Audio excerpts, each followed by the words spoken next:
آج جو مدعا ہم لے کر آئے ہیں وہ مدعا ہے کہ اسلام چھوڑنے والوں کی تعداد کیا حال فی الحال میں بڑھی ہے؟ کیا لوگ اسلام چھوڑ رہے ہیں؟ اور اگر ایسا ہے تو اس کے پیچھے کی وجہ کیا ہے؟ میں نے اسلام کیوں چھوڑا ہے میں وجہ بتا دیتا ہوں۔ میں پہلے دعوت کا کام کرتا تھا، میں ڈاکٹر ذاکر نائک MBBS کا فین تھا، لوگوں کو اسلام کی دعوت دیتا تھا اور اسلام سے بڑی محبت کرتا تھا۔ لیکن جب میں نے اسلام کا مطالعہ کیا، اس کو پڑھا، تو کئی ساری چیزیں میرے سامنے ایسی نظر آئی جو مجھے انسانیت کے بالکل خلاف نظر آئی۔ اسلام جو ہے وہ لوگوں کو دو کیٹیگری میں باندھتا ہے، ایک ایمان والا یعنی مسلم اور دوسرا کافر۔ کافروں کے لیے اسلام کہتا ہے کہ یہ انکلین ہے، امپیور ہے، ورسٹ آف کریچر ہے۔ میں نے پہلے والے سیگمنٹ میں اس کا حوالہ دے دیا ہے۔ اسی وجہ سے چھوڑا کہ میرے کو اس میں انسانیت نظر نہیں آئی۔ دوسرے مذہبوں کے لیے اس میں ہیٹ بھرا پڑا ہے، دوسرے لوگوں کے لیے ہیٹ بھرا پڑا ہے۔ یہ کہتا ہے کہ جو انبلیورز ہیں ان کے ساتھ جا کے آپ لڑائی کرو جب تک کہ وہ یا تو اسلام نہ قبول کر لے یا تو جزیہ نہ دے۔ تو یہ سب چیزیں، پھر اس کے بعد اسلام میں سیکس سلیوری کا کانسیپٹ ہے۔ مولانا رشیدی صاحب، کیا واقعی میں لوگ ایکس مسلم بن رہے ہیں؟ کیا واقعی میں لوگ اسلام چھوڑ رہے ہیں، یا پھر ایک الگ طرح کا پروپیگنڈا چل رہا ہے اس وقت پوری دنیا بھر میں، جہاں ہم ایسے فورمز دیکھ رہے ہیں ایکس مسلم؟ دیکھیے، میں آپ کو ایک چیز بتا دیتا ہوں۔ قرآن کہتا ہے ان الدین عند اللہ الاسلام، اللہ کے نزدیک سب سے پسندیدہ دین اسلام ہے، سب سے پسندیدہ دین۔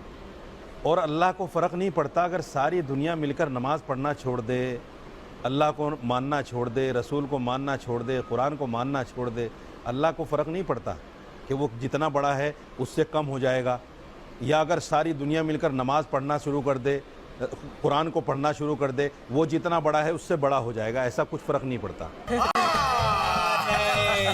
آپ نے کہا کہ اللہ کو فرق نہیں پڑتا ہے کہ کوئی نماز پڑھے نہیں پڑھے، اسلام میں رہے نہیں رہے۔ اگر اللہ سبحانہ و تعالیٰ کو واقعی میں فرق نہیں پڑتا ہے تو نماز نہ پڑھنے پہ سزا کیوں؟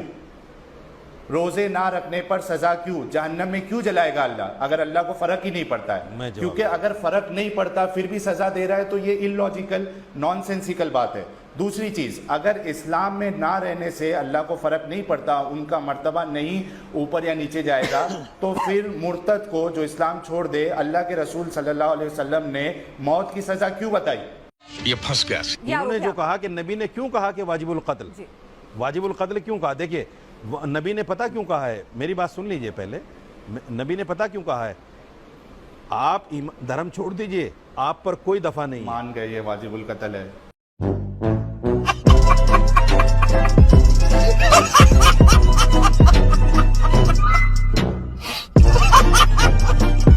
سنیے، میں مانا نہیں ہوں، ابھی تو میں نے بات ہی نہیں کی اس پر، آپ کہہ رہے ہیں مان گئے۔ چل جھوٹا۔ میں یہ کہہ رہا ہوں کہ نبی صلی اللہ علیہ وسلم نے یہ کہا ہے اگر کوئی دھرم چھوڑ دے تو چھوڑ دے، کوئی بات نہیں ہے، بالکل کوئی بات نہیں ہے۔ نہ نبی اس پر کچھ کہتے ہیں نہ قرآن اس پر کچھ کہتا ہے۔ کوئی اسلام کو مانے نہ مانے، ہزاروں کروڑوں اربوں خربوں لوگ ہیں جو نہیں مانتے اسلام کو۔ کیا ہم سب کو مارتے پھریں گے؟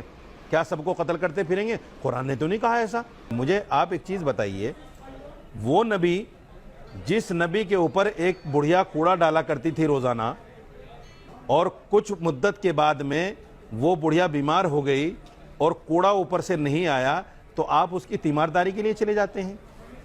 وہ نبی جس نے یہ کہا ہو کہ اگر آپ کا پڑوسی بھوکا رہ جائے اور آپ پیٹ بھر ہیں تو آپ مسلمان نہیں ہو سکتے۔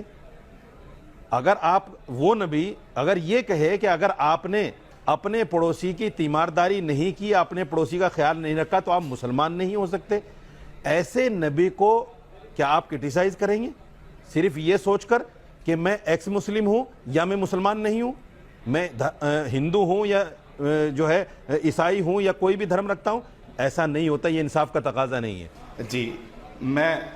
میں مولانا صاحب کو چیلنج کرتا ہوں کہ انہوں نے جو کوڑے والی یہ بتایا ہے، واقعہ بتایا ہے کہ وہ جو بڑھیا تھی وہ کوڑا پھینکتی تھی اور رسول اللہ ایک دن وہ نہیں آئی تو رسول اللہ گئے ان کی تیمارداری کے لیے۔ میں مولانا صاحب کو چیلنج کرتا ہوں آج ٹی وی شو پہ کہ اس واقعے کی دلیل دے دے، کون سی آتھینٹک حدیث میں لکھا ہوا ہے میں اسلام قبول کرنے کے لیے ریڈی ہوں۔